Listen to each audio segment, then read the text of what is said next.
Hi friends, welcome to Shami's Kitchen. എല്ലാവർക്കും സുഖാണല്ലോ. ഇന്ന് നമ്മൾ തയ്യാറാക്കുന്നത് നമുക്കെല്ലാവർക്കും ഒരുപാട് ഇഷ്ടമുള്ള വളരെ ക്രിസ്പി ആയിട്ടുള്ള നല്ലൊരു സ്നാക്സ് ആണ് മടക്ക്സാൻ. അപ്പോൾ നമ്മൾ കുറച്ച് വർഷങ്ങൾക്ക് മുമ്പ് വരെ നമ്മുടെ ചായക്കടയിലും തട്ടുകടയിലും എല്ലാം ഉണ്ടായിരുന്ന ഒന്നായിരുന്നു ഈ മടക്ക്സാൻ എന്ന് പറയുന്നത്. പക്ഷേ ഇപ്പോൾ ചെറുതായിട്ട് കാണാനില്ല. നമുക്ക് വളരെ ഈസി ആയിട്ട് പെട്ടെന്ന് ഇത് സിമ്പിളായിട്ട് തയ്യാറാക്കാൻ പറ്റുന്ന ഒന്നാണിത്. എന്നാൽ ശരി, ഇതെങ്ങനെ ഉണ്ടാക്കുന്നതെന്ന് നോക്കാം. നമ്മുടെ മടക്ക്സാൻ തയ്യാറാക്കാൻ വേണ്ടിയിട്ട് ഞാനിപ്പോൾ ഒരു 2 കപ്പ് മൈദാമാവ് എടുത്തിട്ടുണ്ട്. അപ്പോൾ നമുക്ക് ഈ ബൗളിലേക്ക് ഇട്ട് കൊടുക്കാം. വളരെ സിമ്പിളായിട്ട് തയ്യാറാക്കാൻ പറ്റുന്ന ഒന്നാണിത്. 1 കപ്പ് മൈദാമാവ് എന്ന് പറയുന്നത് 125 ഗ്രാമാണ്. അങ്ങനെ 2 കപ്പാണ് എടുത്തിട്ടുള്ളത്. അപ്പോൾ 250 ഗ്രാം മൈദാമാവ് എടുത്തിട്ടുണ്ട്. ഇനി നമുക്കിതിലേക്ക് ഈ ഒരു അളവിൽ ഒരു പിഞ്ച് ഉപ്പ് കൂടി ചേർത്ത് കൊടുക്കാം. നമ്മളെപ്പോഴും മധുരം തയ്യാറാക്കുമ്പോഴും ഒരു പിഞ്ച് ഉപ്പ് കൂടി ചേർക്കുമ്പോൾ അത് പ്രത്യേക ടേസ്റ്റായിട്ടിരിക്കും. ഇനി നമുക്കിതിലേക്ക് ഒരു 1/4 ടീസ്പൂൺ അളവിൽ മഞ്ഞൾപ്പൊടി കൂടി ചേർത്ത് കൊടുക്കാം. അപ്പോൾ നമ്മൾ ഈ മഞ്ഞൾപ്പൊടി ചേർത്ത് കൊടുക്കുന്നത് ചെറിയ ലൈറ്റായിട്ടുള്ളൊരു മഞ്ഞ കളർ കിട്ടാൻ വേണ്ടിയിട്ടാണ്. നമ്മൾ പുറത്തുനിന്നെല്ലാം വാങ്ങുമ്പോഴത്തേക്കും അതിൽ മഞ്ഞ കളറാണ് അവർ ചേർക്കുന്നത്. പക്ഷേ ഞാനിപ്പോൾ കളർ ചേർക്കാത്ത എന്തെന്ന് വെച്ചാൽ കളറുകളിൽ ഏറ്റവും വിഷാംശം കൂടിയ ഒന്നാണ് ഈ മഞ്ഞ കളർ എന്ന് പറയുന്നത്. അതിൻ്റെ പേരിലാണ് അത് ഒഴിവാക്കിയത്. കൂടെ തന്നെ 1 ടേബിൾ സ്പൂൺ അളവിൽ നെയ്യ് കൂടി ചേർത്ത് കൊടുക്കാം. അപ്പോൾ നെയ്യ് ഇല്ലാന്നുണ്ടെങ്കിൽ സാധാരണ ഓയിലായാലും മതിയാവും.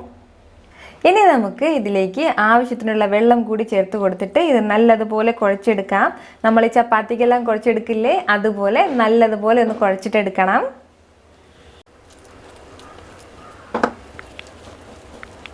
ഞാനിതിപ്പോൾ നല്ലതുപോലെ കുഴച്ചെടുത്തിട്ടുണ്ട്. നല്ല സോഫ്റ്റായിട്ട് നമ്മുടെ മാവ് വന്നിട്ടുണ്ട്. ഇതുപോലെ വേണം നമ്മളിത് കുഴച്ചെടുക്കാനായിട്ട്. ഈ ഒരു രീതിയിൽ മൈദാമാവ് ആയതിൻ്റെ പേരിൽ പെട്ടെന്ന് കുഴഞ്ഞിട്ട് കിട്ടും നമുക്ക്. അപ്പോൾ ഇനി ഇത് റെസ്റ്റ് ചെയ്യാൻ വേണ്ടി മാറ്റി വെക്കുക അങ്ങനെ ഒന്നും ചെയ്യേണ്ട ആവശ്യമില്ല. നമുക്കിതിപ്പോൾ തന്നെ പരത്തി എടുത്തിട്ട് നമുക്കിത് ഫ്രൈ ചെയ്ത് എടുക്കാവുന്നതേ ഉള്ളൂ. അപ്പോൾ ഞാനിതിൽ പ്രത്യേകിച്ച് ഷുഗർ ഒന്നും ചേർത്തിട്ടല്ല ഇതുപോലെ കുഴച്ചെടുത്തിട്ടുള്ളത്. നിങ്ങൾക്ക് വേണമെന്നുണ്ടെങ്കിൽ ഒരു 2 ടേബിൾ സ്പൂൺ അളവിൽ ഷുഗർ കൂടി ചേർത്തിട്ട് കുഴച്ചെടുക്കാം. അങ്ങനെ വരുമ്പോഴത്തേക്കും ഒരു ലൈറ്റ് ആയിട്ടുള്ളൊരു സ്വീറ്റ്നെസ് കൂടി ഉണ്ടാവും. ഇപ്പം ഞാൻ ചേർക്കാത്ത കാരണം എന്ന് വെച്ചാൽ ഷുഗറൊന്നും യൂസ് ചെയ്യാത്തവർക്കും ഇത് പെട്ടെന്ന് കഴിക്കാമല്ലോ എന്ന് വിചാരിച്ചിട്ടാണ് ഷുഗർ ചേർക്കാത്തത്. അപ്പോൾ നമ്മുടെ മാവ് ഇപ്പോൾ ഞാൻ 2 പീസായിട്ട് മാറ്റിയിട്ടുണ്ട്. ഇതുപോലെ ഒരു പീസും പിന്നെ ഇതുപോലെ ഒരു പീസായിട്ട് മാറ്റി വെച്ചിട്ടുണ്ട്. ഇനി നമുക്കിത് ചപ്പാത്തി പലകയിലിട്ട് നല്ലതുപോലെ ഒന്ന് പരത്തിയെടുക്കാം. മാക്സിമം തിന്നായിട്ട് വേണം നമ്മളിത് പരത്തിയെടുക്കാനായിട്ട്. ഇനി ഇത് നമുക്ക് നല്ലതുപോലെ ഒന്ന് പരത്തിയെടുക്കാം. പെട്ടെന്ന് വീട്ടിൽ സ്വീറ്റ്സൊക്കെ തയ്യാറാക്കണമെന്ന് തോന്നുമ്പോൾ ഇതുപോലെ സ്വീറ്റ്സ് തയ്യാറാക്കാവുന്നതേ ഉള്ളൂ നമുക്ക്. എൻ്റെ കയ്യിൽ ഇത്രയും വലിയൊരു പലക ഉണ്ടായതിൻ്റെ പേരിലാണ് ഞാൻ ഇതുപോലെ വലുതായിട്ട് പരത്തിയെടുത്തിട്ടുള്ളത്. സാധാരണ നമ്മുടെ ചപ്പാത്തി പലകയിലും ഇതുപോലെ പരത്തിയെടുക്കാവുന്നതേ ഉള്ളൂ. ഇനി നമുക്കിത് ഓരോന്നും റൗണ്ട് ഷേപ്പിൽ ഒന്ന് കട്ട് ചെയ്ത് എടുക്കണം. അപ്പോൾ ഞാനിതുപോലെ ഒരു അടപ്പ് വെച്ചിട്ട് അല്ലാന്നുണ്ടെങ്കിൽ നമ്മുടെ കയ്യിൽ എന്തെങ്കിലും റൗണ്ട് ഉണ്ടെങ്കിൽ ആ റൗണ്ടിൻ്റെ ഷേപ്പ് വെച്ചിട്ട് കട്ട് ചെയ്താൽ മതിയാവും. ഇനി നമുക്കിത് ഓരോന്നും റൗണ്ട് ഷേപ്പിലൊന്ന് കട്ട് ചെയ്ത് മാറ്റാം.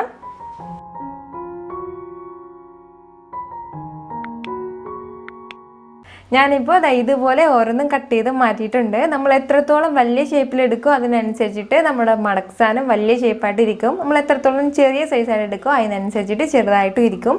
അപ്പോൾ ഇതെന്തായാലും ഒരു മീഡിയം സൈസായിട്ടാണ് ഇത് വരുന്നത്. ഇനി നമുക്കിത് ബാക്കിയുള്ള മാവെല്ലാം മാറ്റാം. ഇതിന്ന് മാറ്റിയ മാവ് വീണ്ടും നമ്മൾ ഒന്നേന്ന് പരത്തിയെടുക്കണം. ഓരോ റൗണ്ടും ഞാൻ ഇതുപോലെ സെപ്പറേറ്റ് ആയിട്ട് മാറ്റി വെച്ചിട്ടുണ്ട്. അതിനുശേഷം ബാക്കി വന്ന മാവാണ് ഇത്രയും. അപ്പോൾ ഇത് നമ്മൾ വീണ്ടും ഒന്നിന്ന് പരത്തിയിട്ട് ഇതുപോലെ ഓരോ റൗണ്ടായിട്ട് മാറ്റണം. ഇനി നമുക്കിത് ഓരോന്നും മടക്ക്സാൻ ഡിസൈനിൽ തയ്യാറാക്കി എടുക്കാം. അപ്പോൾ അതിന് വേണ്ടിയിട്ട് നമ്മൾ ഇതുപോലെ ഓരോന്നും കയ്യിലെടുത്ത് വെച്ച ശേഷം ഈ 2 എഡ്ജ് ഒന്ന് ചെറുതായിട്ട് കൂട്ടി യോജിപ്പിക്കണം. ഇതുപോലെ. അതിനുശേഷം ഈ എഡ്ജും കൂടെ ചേർത്തിട്ട് ചെറുതായിട്ടൊന്ന് പ്രസ് ചെയ്ത് വലിച്ചു കൊടുത്ത ശേഷം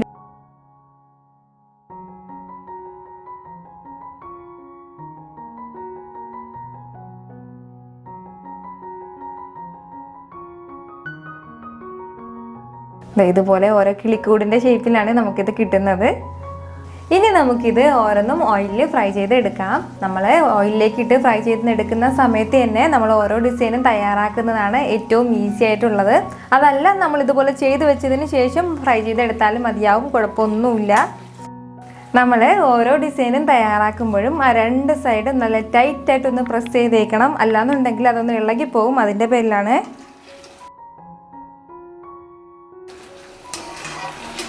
ഇതിപ്പോൾ ബബിൾസ് എല്ലാം പോയിട്ട് നല്ലതുപോലെ ഫ്രൈ ആയിട്ട് വന്നിട്ടുണ്ട്. ഈ ഒരു കളറിൽ വേണം നമ്മളിത് എടുക്കാനായിട്ട്. അപ്പോൾ ഇനി ഇതിന് മുകളിലേക്ക് വേണമെന്നുണ്ടെങ്കിൽ നമുക്ക് ഷുഗർ സിറപ്പ് കൂടി ചേർത്ത് കൊടുക്കാം. ഷുഗർ സിറപ്പ് ചേർക്കാതെ വേണമെങ്കിൽ എടുക്കാം. അതല്ല, ഷുഗർ സിറപ്പ് കൂടി ചേർക്കുകയാണെന്നുണ്ടെങ്കിൽ ഒരു പ്രത്യേക സ്വീറ്റ് ടേസ്റ്റ് ആണ്. അപ്പോൾ ഇത് കഴിച്ചിട്ടുള്ളവർക്ക് എല്ലാവർക്കും അറിയാമായിരിക്കും. ഇത് വളരെ വളരെ ടേസ്റ്റി ആയിട്ടുള്ള നല്ലൊരു മടക്സാനാണ്. ഞാനിപ്പോൾ ഈ ഒരു രീതിയിൽ എല്ലാം ഫ്രൈ ചെയ്തെടുത്തിട്ടുണ്ട്. വളരെ വളരെ ക്രിസ്പി ആയിട്ടുള്ള ഒന്നാണ് നമ്മുടെ ഈ മടക്സാന്.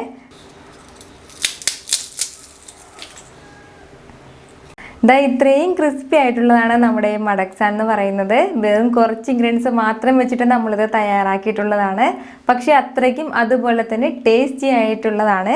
ഇനി നമുക്ക് വേണമെന്നുണ്ടെങ്കിൽ ഇതിന് മുകളിലേക്ക് കുറച്ച് ഷുഗർ സിറപ്പ് കൂടി ചേർത്ത് കൊടുക്കാം. ഷുഗർ സിറപ്പ് കൂടി ചേർത്ത് കൊടുക്കുമ്പോഴത്തേക്കും കുട്ടികൾക്കെല്ലാം ഒരുപാട് ഇഷ്ടമുണ്ടാകും. അത്രയ്ക്കും സ്വീറ്റ് ആയിട്ടായിരിക്കും പിന്നീട് നമ്മുടെ മടക്സാൻ ഉണ്ടാകുന്നത്. അപ്പോൾ ഞാൻ ഇതിന് മുമ്പ് ഷുഗർ സിറപ്പ് ബാദിഷ തയ്യാറാക്കിയപ്പോഴും അതുപോലെ തന്നെ ക്രിസ്പി ലീവ് തയ്യാറാക്കിയപ്പോഴും പറഞ്ഞിട്ടുണ്ടായിരുന്നു. അപ്പോൾ അത് ആവശ്യമുള്ളവർ അതൊന്ന് കണ്ടേക്കണം. അതിൻ്റെ ലിങ്ക് ഞാൻ ഡിസ്ക്രിപ്ഷൻ ബോക്സിൽ കൊടുത്തിരിക്കാം. അപ്പോൾ ഇത്രയേ ഉള്ളൂ, നമ്മുടെ വളരെ വളരെ ടേസ്റ്റി ആയിട്ടുള്ള മടക്സാൻ റെഡി ആയിട്ടുണ്ട്. ഈ പറഞ്ഞ ഇൻഗ്രീഡിയൻസ് എല്ലാം നമ്മുടെ എല്ലാവരുടെ വീട്ടിലും ഉള്ളതാണ്. അപ്പോൾ ഇപ്പോൾ തന്നെ നിങ്ങൾക്കിത് ചെയ്ത് നോക്കാവുന്നതേ ഉള്ളൂ. ഉറപ്പായിട്ട് നിങ്ങൾക്ക് എല്ലാവർക്കും ഇത് നല്ലതുപോലെ ഇഷ്ടമാവും. അപ്പോൾ നിങ്ങളിതൊന്ന് ട്രൈ ചെയ്ത് നോക്കണം. ഈ വീഡിയോ നിങ്ങൾക്ക് ഇഷ്ടമായാൽ ലൈക്ക് ചെയ്യാനും ഇത് മറ്റുള്ളവർ കാണണമെന്ന് ആഗ്രഹിക്കുന്നുണ്ടെങ്കിൽ ഷെയർ ചെയ്യാനും സബ്സ്ക്രൈബ് ചെയ്യാനും മറക്കരുത്. വീണ്ടും നല്ലൊരു റെസിപ്പിയുമായിട്ട് വരുന്നവരേക്കും ബൈ ഫ്രം ഷമീസ് കിച്ചൻ.